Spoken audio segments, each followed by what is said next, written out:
जिस तरह से आपने कल देखा असेंबली का कल पहला सेशन था और उसी बीच अगर हम बात करें तो सुनील शर्मा जो कि लीडर ऑफ ऑपोजिशन है, उन्होंने भी कुछ चीजें कही है और उनके भी कुछ बयान आए हैं। उनके बारे में भी बातचीत जो है वो जरूर हम करेंगे। कैप्शन आपने कर लिया होगा, leader of opposition Sunil Sharma से assembly cannot challenge article 370 abrogation.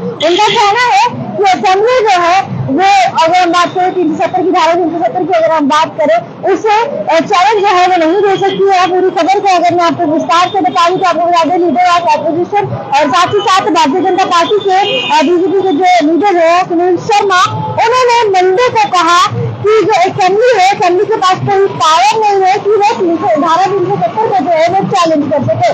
वही अगर हम बात करें तो आप जानते हैं सुनील शर्मा जो कि पार्टनर से जीते थे वहां के एमएलए भी है, पर अगर हम बात करें अभी तो उनका कहना है कि जो पीडीपी है वो कह रही है कि 370 को जो है वो वापस लाया जाएगा, जो कि असेंबली में वो कह रही है। और साथ ही साथ अगर हम बात करें तो उन्होंने ये भी कहा कि पीडीपी के जो एमएलए है, जिस तरह से मैंने आपको बताया धारा 370 के बारे में कह रहे हैं कि पार्लियामेंट में जो है ये कहा गया था कि धारा 370 रिमूव हुई थी, जिसमें 500 अगर हम बात करें 540 मेंबर्स उस पार्लियामेंट में थे और उन्होंने डिस्कस किया था कि अब जो है धारा 370 यहाँ पर नहीं रहेगी, पर अब असेंबली के पास कोई पावर नहीं है कि वो चुनौती दे सके आर्टिकल 370 को। और वही अगर हम बात करें तो उन्होंने काफी चीजें कही। उन्होंने कहा कि जो एमसी और पीडीपी है वो लोगों को पुश कर रही है और साथ ही साथ लोगों को जो है वो मिसलीडिंग कर रही है, ऐसा कहना है सुनील शर्मा जी का।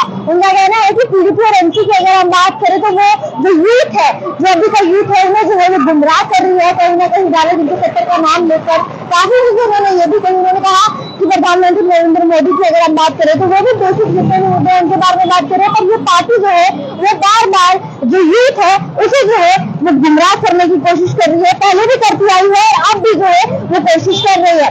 वही उन्होंने और भी काफी सब चीजें कही। पर अगर हम बात करें, आप जानते हैं कि कल असेंबली का पहले सेशन था और उसी बीच में सारे लीडर्स आपने देखा जाए, अगर हम एमसी की बात करें, पीडीपी की बात करें या अन्य सब तीन पार्टी की बात करें, वहां पर आपको देखने को मिले थे। पर उसी बीच सुनील शर्मा का एक बयान आया जिसमें उन्होंने ये कहा कि पीडीपी और एमसी की अगर हम बात करें तो वे लोगों को गुमराह करने की कोशिश कर रही है धारा 370 के नाम से। और आप जानते हैं एमसी की अगर हम बात करें तो उनका जो मैनिफेस्टो है उसमें भी लिखा गया है कि धारा 370 जो है वो हम वापस लाकर रहेंगे। और स्टेटूट की अगर हम बात करें तो इसका यहाँ पर कोई भी जिक्र जो है वो नहीं देखने को मिला है। पर अगर हम धारा 370 की बात करें तो हर दिन बड़ा मुद्दा जो है वो बनता ही जा रहा है। पर आप देखेंगे कि बड़ा इल्जाम जो कि पीडीपी और एमसी पर जो है वो लगाया गया, जिसमें उन्होंने ये कहा कि वो लोगों को गुमराह कर रही है, यूथ को जो है पीडीपी और एमसी गुमराह करने की कोशिश कर रही है धारा 370 के नाम पर। फिलहाल आप लोगों का क्या कुछ कहना है, आप लोग अपनी राय जरूर कमेंट सेक्शन दीजिए। ऐसे और वीडियोस के लिए बने रहे न्यूज़ नाउ के साथ।